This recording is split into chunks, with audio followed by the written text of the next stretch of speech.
दोस्तों, Kedarnath ropeway project को केंद्र सरकार से हरी झंडी मिल चुकी है। रोपवे को बनाने की मंजूरी दे दी गई है। ये प्रोजेक्ट अडानी एंटरप्राइजेस को मिला है। सोनप्रयाग से केदारनाथ धाम तक बनेगा ये रोपवे प्रोजेक्ट, जिसमें सिर्फ 36 मिनट में पहुंच जाएंगे केदारनाथ धाम।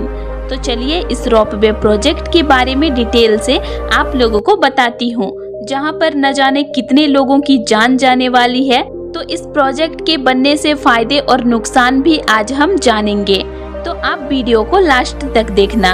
और अगर आप लोगों को केदारनाथ धाम या फिर उत्तराखंड के चारों धाम के बारे में जानकारी रखना है तो आप मेरे चैनल को सब्सक्राइब कर लीजिएगा। तो केदारनाथ रोपवे प्रोजेक्ट के बारे में डिटेल से पहले जान लेते हैं। तो दोस्तों, सरकार ने केदारनाथ रोपवे प्रोजेक्ट की मंजूरी दे दी है। अडानी एंटरप्राइजेस को ये प्रोजेक्ट मिला है। इस प्रोजेक्ट को बनाने में करीब 4081 करोड़ रुपए की लागत लगेगी। रोपवे की लंबाई होगी 12.9 किलोमीटर। सोनप्रयाग से केदारनाथ धाम तक बनेगा ये रोपवे। इस रोपवे को पर्वतमाला परियोजना के तहत PPP मॉडल में तैयार किया जाएगा, जो सरकार की एक खास योजना है, जिसके तहत पहाड़ी इलाकों में रोपवे बनाए जा रहे हैं। इसे सरकार और प्राइवेट कंपनी की पार्टनरशिप से बनाया जाएगा। जब ये रोपवे बनकर तैयार हो जाएगा, तब केदारनाथ धाम तक पहुंचने के लिए सिर्फ 36 मिनट का समय लगेगा। अभी 10 से 12 घंटे का समय लगता है, लेकिन रोपवे बन जाने से काफी आसान हो जाएगा। इस रोपवे से हर घंटे एक दिशा से, मतलब सोनप्रयाग से केदारनाथ धाम की ओर जाने वाले श्रद्धालु, सिर्फ जाने वाले, आने वाले नहीं, तो हर घंटे 1800 श्रद्धालु जा सकते हैं। और वैसे ही दूसरी तरफ से भी हर घंटे 1800 श्रद्धालु आ भी पाएंगे। मतलब एक घंटे में 1800 श्रद्धालु जाएंगे और 1800 श्रद्धालु उधर से वापस भी आएंगे। तो इस प्रोजेक्ट को बनाने में 6 साल का समय लगेगा और इसके बाद कंपनी इसको 29 साल तक चलाएगी। तो ये हो गया प्रोजेक्ट का डिटेल। तो चलिए अब अडानी ग्रुप के चेयरमैन गौतम अडानी ने इस रोपवे प्रोजेक्ट को लेकर क्या कहा, इसको जानते हैं। क्योंकि अडानी एंटरप्राइजेस को ही केदारनाथ रोपवे प्रोजेक्ट मिला है। तो गौतम अडानी ने कहा, केदारनाथ रोपवे एक ऐसा पुल है जो आस्था को आधुनिक सुविधाओं से जोड़ता है। उन्होंने कहा कि इससे यात्रा ज्यादा सुरक्षित, तेज और आसान हो जाएगी। इससे लाखों लोगों की आस्था को सम्मान मिलेगा और स्थानीय लोगों को नई नौकरियां और कमाई के मौके भी मिलेंगे। तो इनका सोच भी ठीक है। ये लोगों की भलाई सोच रहे हैं कि 10 से 12 घंटों तक ट्रेक श्रद्धालु ना करें और वो रोपवे की मदद से 36 मिनट में पहुंच जाए सोनप्रयाग से केदारनाथ धाम तक। तो इस रोपवे के बन जाने से श्रद्धालुओं को कितना लाभ मिलेगा, कितना फायदा होगा श्रद्धालुओं को, चलिए जानते हैं। तो दोस्तों, केदारनाथ रोपवे प्रोजेक्ट से फायदा श्रद्धालुओं को इस प्रकार से होगा। अभी श्रद्धालु 10 से 12 घंटों का ट्रेक करने के बाद पहुंचते हैं केदारनाथ धाम।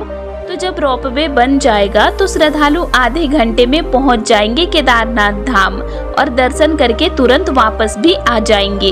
अभी जितने भी श्रद्धालु यात्रा पर जाते हैं उनको एक रात रुकना पड़ता है, लेकिन रोपवे के बन जाने से श्रद्धालु एक दिन में ही वापस आ जाएंगे। रोपवे बन जाने से सभी श्रद्धालु यात्रा कर पाएंगे। बुजुर्ग, दिव्यांग श्रद्धालु जो ट्रेक करके नहीं पहुंच पाते हैं, वो रोपवे की मदद से आसानी से पहुंच जाएंगे। तो रोपवे के बन जाने से श्रद्धालुओं का मुश्किल चढ़ाई आसान हो जाएगा। श्रद्धालु पहाड़ों का सुंदर नजारा को देखते हुए तुरंत पहुंच जाएंगे। अभी तो सिर्फ 6 महीने ही श्रद्धालु केदारनाथ धाम जाते हैं, लेकिन जब रोपवे बनकर तैयार हो जाएगा तब श्रद्धालु साल भर केदारनाथ धाम में पहुंच पाएंगे। श्रद्धालुओं को 6 महीना इंतजार करना नहीं पड़ेगा। तब हर दिन श्रद्धालु रोपवे से पहुंचेंगे केदारनाथ धाम तक। अभी जो श्रद्धालु केदारनाथ धाम की यात्रा पर नहीं आ पा रहे हैं, जिनको सांस का प्रॉब्लम है, तो वैसे श्रद्धालु भी आराम से यात्रा कर पाएंगे, क्योंकि उनको खड़ी चढ़ाई चढ़नी नहीं पड़ेगी। वो आराम से रोपवे की मदद से पहुंच जाएंगे केदारनाथ धाम तक। और जब रोपवे बनेगा तो कई वहां के लोगों को रोजगार मिलेगा। तो केदारनाथ रोपवे के बन जाने से श्रद्धालुओं को काफी फायदा मिलेगा। उनको ऊंची पहाड़ की चढ़ाई चढ़नी नहीं पड़ेगी। अभी जो यात्रा 4 से 5 दिनों का श्रद्धालु कर रहे हैं, वो उस टाइम 1 दिन में ही कर लेंगे। तो दोस्तों, काफी फायदा होगा रोपवे के बन जाने से। तो कौन कौन खुश है इस रोपवे प्रोजेक्ट के बारे में जानकर और उसका इतना सारा फायदा को जानकर, वो मुझे कमेंट में बताइएगा। तो चलिए, आप सब फायदा के बारे में तो जान लिए, अब इस रोपवे प्रोजेक्ट के बनने से होने वाला नुकसान के बारे में भी जान लेते हैं। तो दोस्तों, आप सबको पता होगा कि इस साल 2025 में उत्तराखंड के कई जिलों में बादल फटा, जहां कई घर टूटे, लोगों की जान गई। मलबा में कई दिनों तक लोग दबे रहे, कई परिवार बिखर गए, लोगों का सालों से बनाया घर 1 सेकंड में तबाह हो गया। गांव बाजार मलबा में ढेर हो गया, लोगों को पता भी नहीं चला और पलक झपकते ही उनकी जान चली गई।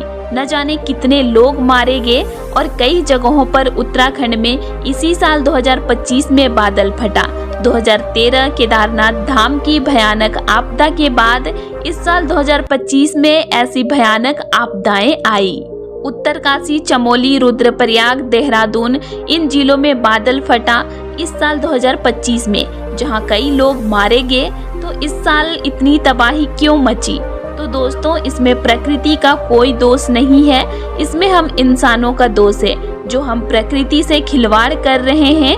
अभी पहाड़ों में कई सारे निर्माण कार्य हो रहे हैं, जहां पर पहाड़ को काट कर कई सारे बड़े मकान, सड़क, पुल और न जाने क्या क्या नया प्रोजेक्ट को बनाया जा रहा है, जिसमें कई बड़े बड़े मशीनों का प्रयोग किया जा रहा है। पेड़ों को काटा जा रहा है, जिस वजह से पहाड़ धीरे धीरे कमजोर होते जा रहे हैं, अंदर से पहाड़ खोखले हो रहे हैं, पहाड़ों में दरारें आ जा रही है, जिस वजह से आए दिन लैंडस्लाइड का मामला भी देखने को मिल रहा है। और लैंडस्लाइड की चपेट में आकर भी कई लोगों की जान जा रही है।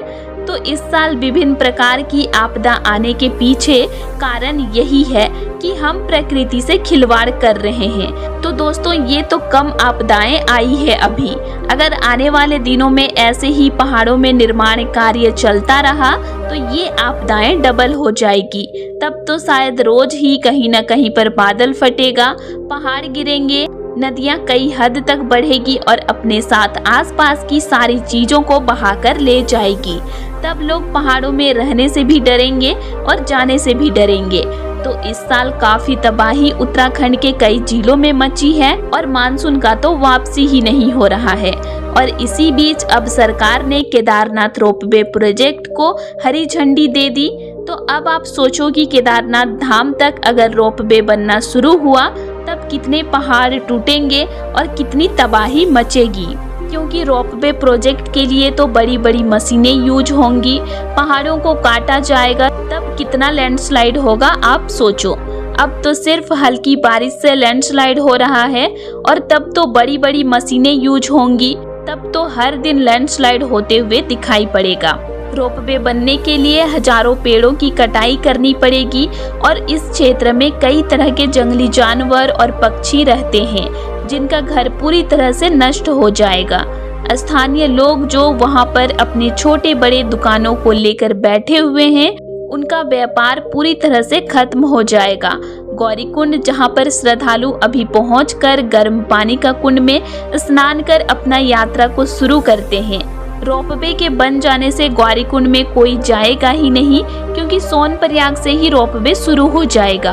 तब गौरीकुंड मार्केट और वहां के लोकल लोगों का बिजनेस पूरा खत्म हो जाएगा। और गौरीकुंड से केदारनाथ धाम के रास्ते पर अभी जो इतने सारे दुकान हैं, उनका भी बिजनेस पूरी तरह से खत्म हो जाएगा, क्योंकि कोई भी श्रद्धालु पैदल यात्रा नहीं करेंगे, सभी श्रद्धालु रोपवे से जाएंगे, तो सारा बिजनेस खत्म हो जाएगा। और आपको पता है कि अभी केदारनाथ ट्रेक में बहुत सारे घोड़े खच्चर पालकी पिट्ठू वाले हैं, जिनका परिवार उन्हीं पैसों से चलता है जो वो 6 महीने में कमाते हैं। तो बहुत सारे घोड़े खच्चर वाले हैं, पिट्ठू वाले हैं, पालकी वाले हैं जो दिन रात अभी मेहनत कर रहे हैं और पैसे कमा रहे हैं। तो उनका पूरा बिजनेस खत्म हो जाएगा, क्योंकि कोई भी श्रद्धालु घोड़े खच्चर या पालकी पिट्ठू से नहीं जाएंगे। सभी श्रद्धालु रोपवे से जाएंगे, क्योंकि वो जल्दी पहुंचेंगे रोपवे से, तो पूरा वहां का बिजनेस खत्म हो जाएगा। लोग जो उसी पर आश्रित हैं वो बेरोजगार हो जाएंगे, क्योंकि उनके पास कोई काम नहीं होगा। और अभी जो श्रद्धालु केदारनाथ धाम की यात्रा करते हैं, पहाड़ों वाले रास्तों से होकर यात्रा करते हैं, 10 से 12 घंटों का समय देते हैं, तब वो पहुंचते हैं केदारनाथ धाम तक। तो ये जो 10 से 12 घंटों का वो ट्रेक करते हैं, तब वो पूरे रास्ते महादेव जी से जुड़ते जाते हैं। उनके मन में श्रद्धा, भक्ति भाव, आस्था रहता है और वो खूबसूरत पहाड़ियों के रास्ते से होकर पहुंचते हैं बाबा केदारनाथ जी का दर्शन करने के लिए। तो ये जो 10 से 12 घंटों का ट्रेक करके श्रद्धालु पहुंचते हैं केदारनाथ धाम, तब उनका खुशी कुछ अलग रहता है। आंखों में खुशी के आंसू आ जाते हैं कि हाँ, हम पहुंच गए बाबा के पास में। तो ये आस्था, भक्ति भाव रोपवे के बन जाने से नहीं रहेगा। तब श्रद्धालु सिर्फ घूमने के जैसे आएंगे और दर्शन करके वापस लौट जाएंगे। और इसी बीच कई बार पहाड़ टूटेंगे, कई प्रकार की आपदाएं आएगी, जिससे श्रद्धालुओं को काफी परेशानी होगी, खासकर यहाँ पर रहने वाले लोकल लोगों को, जिनको आपदा का सामना करना पड़ेगा, जैसे इस साल 2025 में कर रहे हैं और रो रहे हैं। तो दोस्तों, केदारनाथ रोपवे प्रोजेक्ट तेज यात्रा और पर्यटन को बढ़ावा जरूर देगा, लेकिन इसके साथ जुड़े पर्यावरणीय, सामाजिक और धार्मिक नुकसान को नजरअंदाज नहीं किया जा सकता है। जरूरत है कि विकास और प्रकृति के बीच एक संतुलन बनाया जाए, वरना हम अपने ही हाथों से हिमालय की पवित्रता और स्थिरता को खो देंगे। अगर आप भी मानते हैं कि हिमालय की प्राकृतिक धरोहर बचाना जरूरी है, तो इस वीडियो को शेयर कीजिए और अपनी राय नीचे कमेंट बॉक्स में लिखिए। फिर मिलते हैं एक नई वीडियो के साथ। Thanks for watching.